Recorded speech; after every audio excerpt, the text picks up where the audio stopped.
Welcome back. Busy New Orleans streets heading into the weekend tonight as much of the Gulf Coast is watching one thing, and that is Hurricane Ida.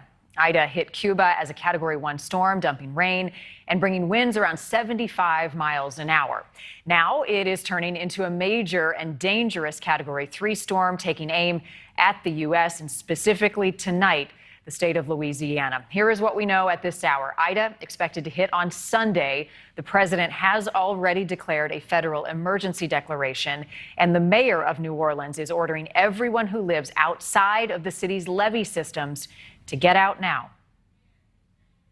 If you have any medical needs or wish to voluntarily evacuate on your own, now is the time to start that. Voluntary evacuation. Now is the time to start. And then you have the hospitals. The White House is rolling out plans to send medical personnel and ambulances to help health care facilities that are already feeling the strain in the midst of the pandemic. And the timing of all of this is really haunting. 16 years ago, Hurricane Katrina hit New Orleans at this same time. Katrina, Category 3 storm that is blamed for 1,800 deaths, and at one point, 80% of the city was underwater. As you know, it took years to rebuild. Casey Tingle is the Deputy Director and Chief of Staff for Homeland Security and Emergency Preparedness in the state of Louisiana, and he is joining us live tonight as we get ready for Ida to make landfall. Sir, we appreciate your time. I know you're very busy. Thank you. So are you confident that the levee system will hold this time? Well, there's been a tremendous investment since Hurricane Katrina. Over $14 billion has been put into increased protection around the New Orleans area, Jefferson Parish and surrounding areas. That system has been tested several times over the past few years. Certainly this is going to be a significant test. Well, we believe those investments will pay off. What are you doing right now in order to prepare, some of the steps being taken to get ready for this one? Well, certainly you heard it from the mayor there. We are encouraging the public to take this very seriously, to utilize the next 24 hours as the time to make those preparations and to be where you want to be when the storm comes ashore. Specifically to the state, we're preparing to position search and rescue assets should those be needed after the storm, commodities, food, water, all of those being pre-positioned. And so a number of activities in terms of staging resources for after the storm, as well as preparing for shelter operations even now. We heard about those mandatory evacuations. How does the pandemic complicate these evacuation efforts and giving people a safe place to go? Certainly it does. We saw it last year with Hurricane Laura, which was just a year ago today in southwest Louisiana. Inside of our shelters, we're going to be taking protective measures such as masking and other PPE, as well as creating additional space and distancing within the shelters and lowering the occupancy. And then certainly after the storm, looking for opportunities to transition out of those shelters into something that may be safer depending upon the impacts. I just mentioned a moment ago the president declaring that federal emergency declaration. Explain to folks at home exactly what that allows you to do. Sure. What that allows the state to do in partnership with our parishes is to utilize some federal resources. So it allows some federal search and rescue teams to be available to us, some federal commodities to be sent our way. But it also allows us to be reimbursed for the emergency costs that we began incurring over the last 48 hours. It must be a daunting feeling, 16 years since Katrina, as we mentioned. How are we applying the lessons learned after that storm in preparing for this one and others?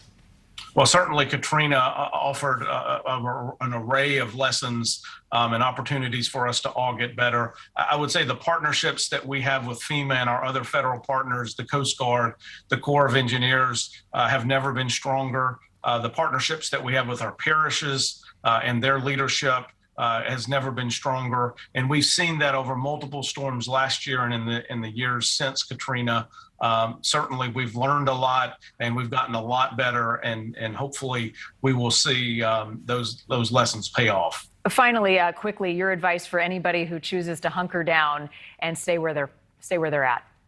Well, in those most impacted areas, certainly we would encourage them to listen to their local leadership and evacuate when that's called. If you're not going to evacuate, you're going to need to be prepared to be without power for a number of days. Search and rescue may be delayed and not able to get to you. And so certainly you need to know where your safe place in your home is if you intend to stay, and be in touch with your loved ones so that they know where you are. All right, have a safety plan. Casey Tingle, I know you've got a couple busy days ahead.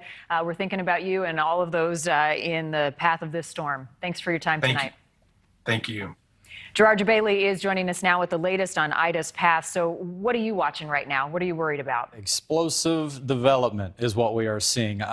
Marnie, this is about to enter into a Gulf of Mexico that can best be described as bathwater. It is extremely warm and ripe to see this storm just explode. And it already really has. Since last night, we saw this as a tropical depression jumping into a tropical storm. And look at just the changes since last night. Big bursts of convection or thunderstorms have really started to get this storm going. And it's over some land right now of Cuba. And as we move into the next several days, you saw this cone of uncertainty, but it looks fairly certain that this is going to be a major hurricane as it moves into Sunday with winds, again, nearing 140 miles per hour sustained. We could see gusts higher than that. Likely taking a turning, curving off to the north and east, bringing impacts far inland. But the worst are certainly going to be felt across Louisiana. Hurricane warnings in effect, including New Orleans, Lafayette, Baton Rouge. These could get expanded outward a little bit as we move into the next couple of days. Hurricane watches and tropical storm warnings on the outskirts, as we'll see conditions very close to that. Here's some of those winds that are going to be happening. As it moves into those very warm Gulf waters, we will see it intensify dramatically. And we could see hurricane force winds as wide as 130 miles in diameter there, and tropical storm force winds 300 miles in width, and that's just going to push straight ashore. It will weaken as the storm moves onshore, but still is going to bring a lot of devastation just from the wind alone. Then the winds will eventually weaken. We'll also see a tornado threat along the eastern side of this storm as it moves ashore. And again, that's not the only thing we have. We have a lot more. Again, storm surge could be very devastating. 10 to 15 feet in places like southern coastal areas of Louisiana. Outside of that, 7 to 10 feet. Rain is going to reach far inland and really prove to be pretty devastating here too. We're talking about flooding rains of 8 to 15 inches will certainly cause a lot of dangerous and potentially fatal flooding. And look how far inland that's going to go. As the storm curves, we could still see flooding rains in places like Nashville all the way over to Washington, D.C. And, well, the worst thing about this, Marnie, is you mentioned Hurricane Katrina, but remember last year, 3 pretty big storms hit Louisiana as well. Cat 4 Laura, Cat 2 Delta, Cat 3 Zeta. A very weary state of Louisiana, unfortunately feeling a punch to a soft bruise.